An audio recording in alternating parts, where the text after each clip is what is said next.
Who are you? Who are you? That's a loaded question. So you can, of course, see yourself as identity. You are your identity.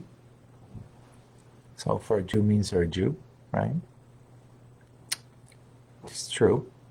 But then who you also is, like your character. Who are you? What is your, not necessarily what you identify in character, but what you are in actuality? As Richard Nixon, I think, if I recall correctly, a story with him, when he was looking up at the picture of JFK in the White House. So what's the difference between me and him? People look at him and they see what they want to be. When they look at me, they see who they are. So who are you? Welcome to Tanya today. I'm Rabbi Ronnie Fine, coming to you from Chabad Zichron Kadeshim in Montreal, Canada, where it's a privilege and a pleasure to share with everyone out there and everyone inside here. Tanya. We are at a very deep and demanding place in the teachings of Tanya in chapter 29. As a warning, when we come to this chapter, you need to kind of be living with 28 chapters before that, before you can try this out. As the instructions come, don't try this in your home. So don't try this until you have tried the other stuff before and you are not just learning Tanya, but living teachings. Because this is a very demanding and a very challenging request. But we're going to learn it, of course, as it is, in order that we, first of all, know the truth. And we know what we could be capable of. And on some level, we can incorporate. And we'll, as we move along, give more idea about, or more insight into that. So the Alter Rebbe quotes from the Zohar, the teachings from the Zohar that says that when a person has a dullness of heart and the light of Tanya teachings doesn't illuminate you, the light of prayer doesn't illuminate you, you don't feel connected. You don't feel the passion in what you're doing, and particularly in prayer, right? And particularly in prayer. Excuse me. What do you do? Of course, you try and try again, but what do you do? So the metaphor the Zohar gives is the huge log that you want to put into the fireplace, and it's a small fireplace. Huge log is not going to take two. So what is that huge log? Is my body, my animal soul.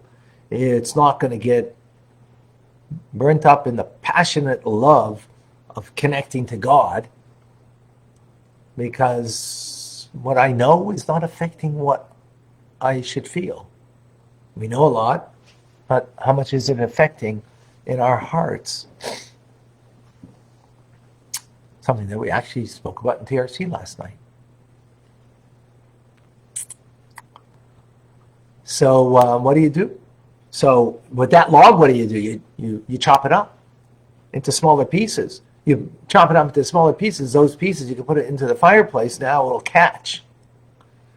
So the same thing is, that's the metaphor. And the analog is, we've got a body, an animal soul, and we've got to crush it. We got to crush it. Bring it down to size in order that it will also participate in connecting to Hashem and not the opposite, right? So, continues in this idea is, why do you have to chop it up? Is because the animal soul and the body are arrogant. They are animated by klipa, by a negative source, and They're arrogant. And the holiness of the divine soul is not able to bring it down, that arrogance. Therefore, you got to crush it to bring it down to size, right? Like that beam of wood or that log of wood that needs to be splintered in order that it can catch fire. So it needs to be crushed, not for the sake of crushing. For what reason? In order that the fire of the passion of your heart, your true heart's desire to connect to Hashem, should also ignite it. The animal soul and the body should be also participate, which we'll get more into that, what that means, right? So what does that mean? What does it mean to crush? That's a very not PC term, right? Everything in Western world's got to be peace-loving and warm and fuzzy, and this is not warm and fuzzy. Again, don't try this until you've tried the other things in Tanya.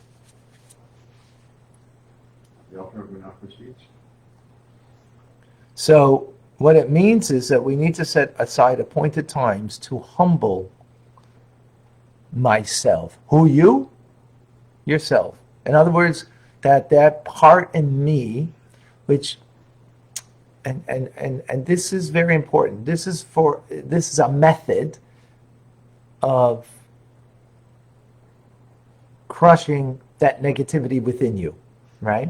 And it's for the purpose of crushing and humbling that negativity within us to allow our true nature to ultimately come out.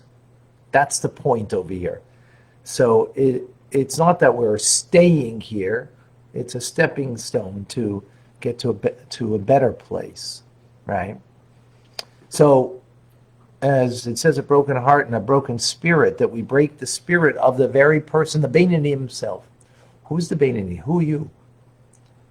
So who's the first responder in life? Is our animal soul, right? Our self-directed nature is what we first respond to any given situation. Oh, how do I feel about this? How's this affecting me? Is this good for me? That's all animal soul talk, right? That's not a godly soul. Godly soul is, what's the connection? What's the purpose? What does God need from me? That's a different kind of talk. That's not our initial talk when anything we experience in life, right? It may be our second form of talk once we get a hold of ourselves, but it's not our first form. And what's important over here is because, therefore, the Beinoni in this methodology, in order to humble that negativity, because he's not experiencing a passionate love and connection to God, and he wants to get there.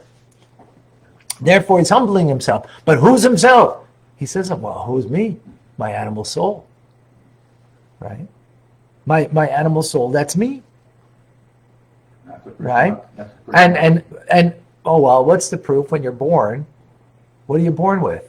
The animal character, not with your godly character. You know, you first cried. You didn't cry because someone else didn't have food. You cried because you were hungry.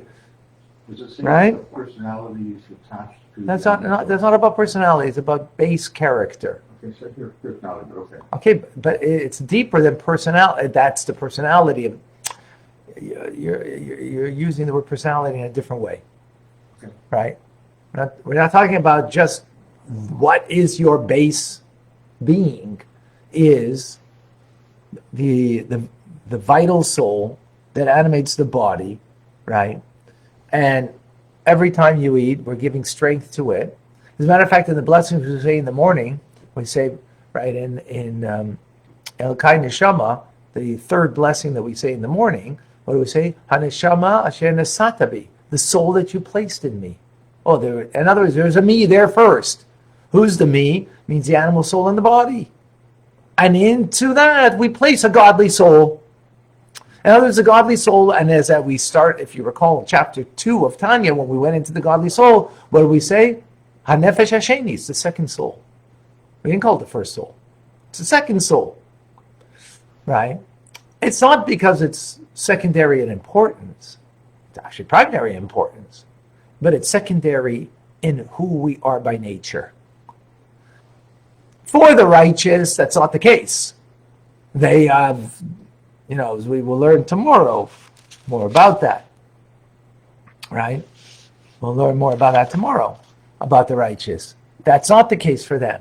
But for a Beinoni and any of us that are Beinoni in training, my first responder, my natural being, right, is the animal soul, the vital soul that's giving vitality to my body, and therefore always coming from a point of klipa, meaning that I'm coming for the haughtiness of that I'm the end and everything is me, right? This is, it sounds like a huge put down. It's a reality, and we need a reality check in ourselves. Yes, we do a lot of mitzvahs, we do a lot of wonderful, great things. And let's not confuse that, which is fantastic, that we do a lot of mitzvahs, and that's beautiful. That's not taken away from us, don't worry. That's not the point over here. But at the same time, let's be sober. Let's not get carried away with ourselves. Let's understand that who we are by our nature, and that's not, you're a terrible person. We're talking about a Beinoni who has mastery over his thought, speech, and action, yet his natural instinct is himself. His self-directed personality, if you will. That's his personality. And when we don't mean personality, are you a kind guy, compassionate guy, sweet guy? All that is also, that can also be part of the animal soul. Animal soul can be very sweet and kind, right? But the divine soul is something that's been given into the me that's already there first. And just parenthetically, because we've actually finished,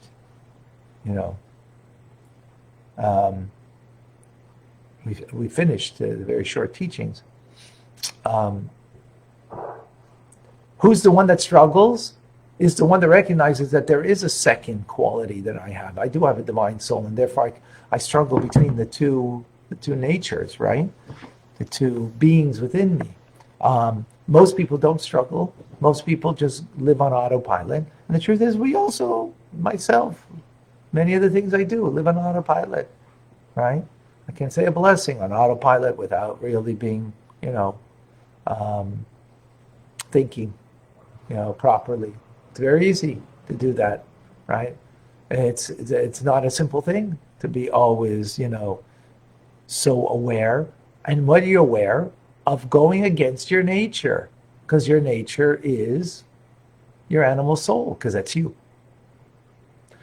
As we were going to learn later, and that's only you in vis-a-vis, Richard Nixon, who you are. But that's not the picture of the Rebbe who you want to be. You don't want to be JFK. Right? The Rebbe who's your inspiration, right? That what you look up to in order what we are aspiring to. Okay, we're not aspiring to be a Rebbe, but he brings us the inspiration, and therefore that's what we look up to. And when not only we look up to, that's what becomes the identity of what we have a desire to constantly reveal, and that will become the real me. But that's later on. Because right now, remember, just to give us the focus, remember chapter 26 began a new section of Tanya of dealing when we have the ups and downs of life, when we have the challenges that we go through, and the curveballs of life that, whether health issues, financial issues, family issues, and all those things, and we want to rise above. Here we're going even a further down. What's the further down? The Beinoni is not feeling the passion, feeling a dullness of heart, still having complete mastery over thought, speech, and action, but it's not with the full zest in their davening and so on. And therefore they want to get rid of that dullness of heart. And this is the method that the Alter Rebbe is starting to teach us. And we'll see, we'll go through chapter 29 and 30, and it will be very powerful. And as we will go into it more, we'll see where we can, what we can adopt in our own lives now. Right now, it's just the awareness. Yeah, we're doing a lot of great mitzvahs. We're studying Tanya, and it's great, and so on. And we should be thrilled that we're here and we're connecting in such a manner. But at the same time, let's recognize what's our, what's part of our motivation, even to learn Tanya. What's the motivation? Is it really the godly soul?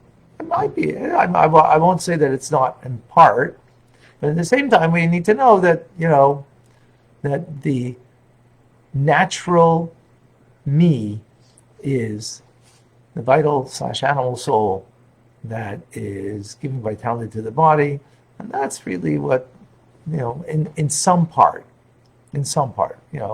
some people more, some people less, whatever it is. Okay.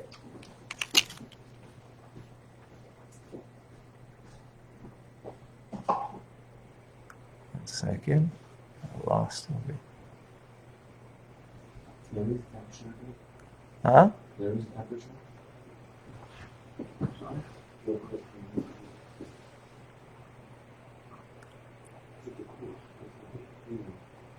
The temperature. You didn't touch the temperature. You touched something else.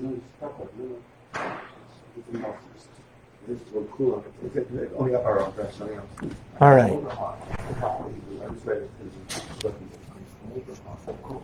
All right. I saw some questions.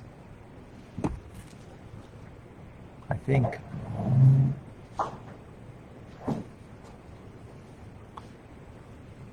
Oops.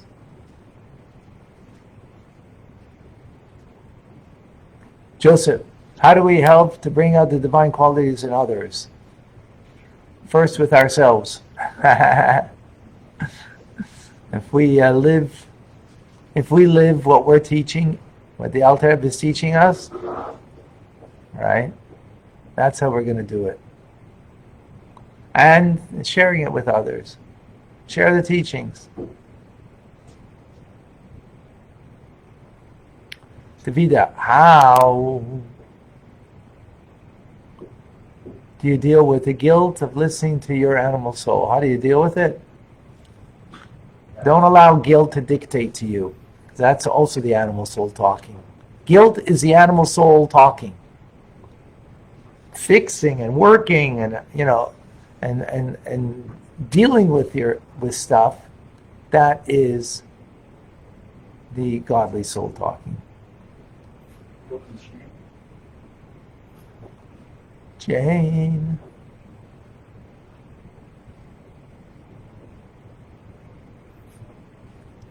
Jane, sorry, but the feed I lost and I do not see.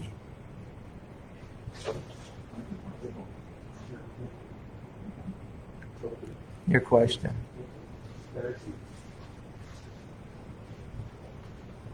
So if you want to put it up again.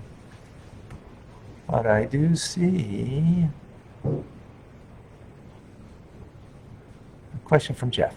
So when recognizing that the natural you, animal soul, is talking over, you should be angry and frustrated with yourself, and by doing so you will humble yourself and not to be on autopilot.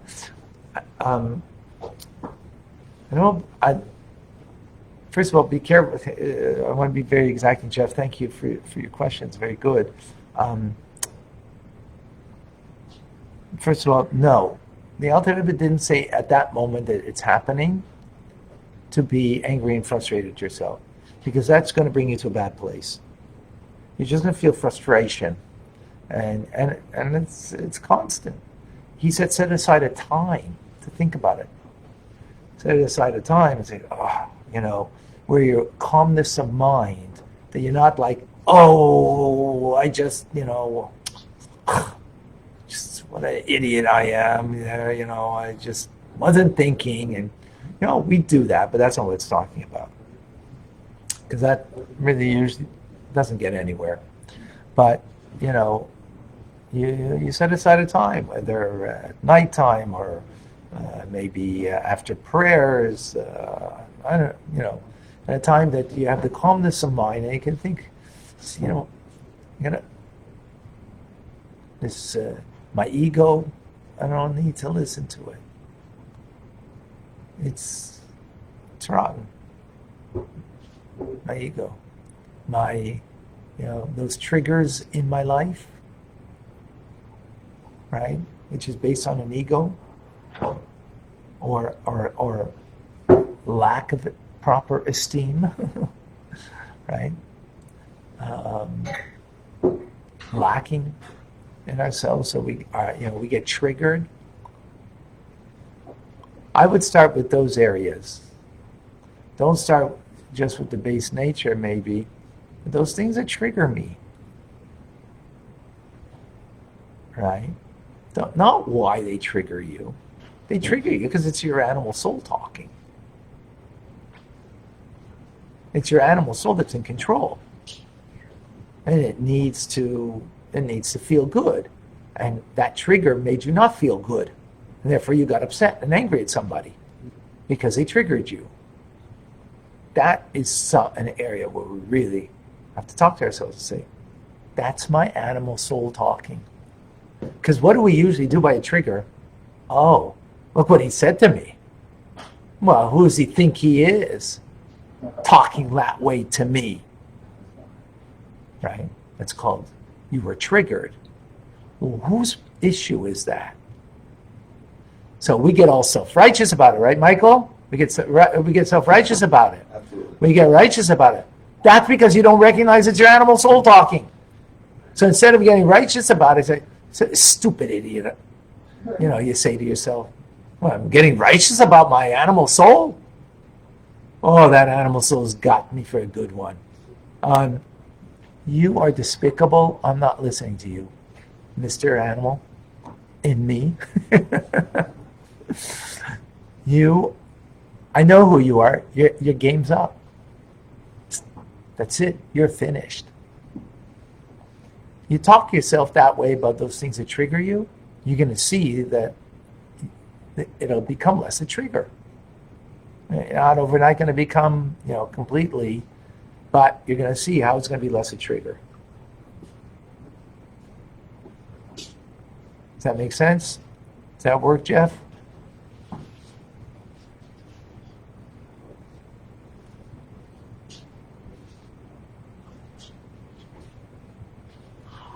Yes, Jane wants to know, she's not Jewish, and she wants to know if she can say the prayer Modani.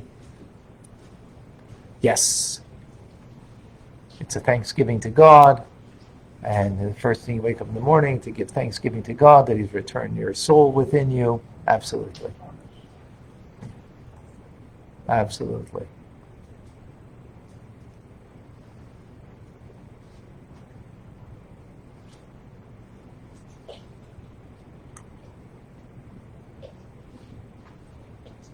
Yeah, so, Jeff, thank you. In other words, being reflective about those triggers, and again, that's really a great place to start because we all have them, and naturally we feel, self-righteous about it. And if we just recognize, no, that's my animal soul talking, and just put it in its place, that's what it means. Crushing means put it in its place. Hey, I got your number. You ain't gonna do that to me anymore. That's despicable.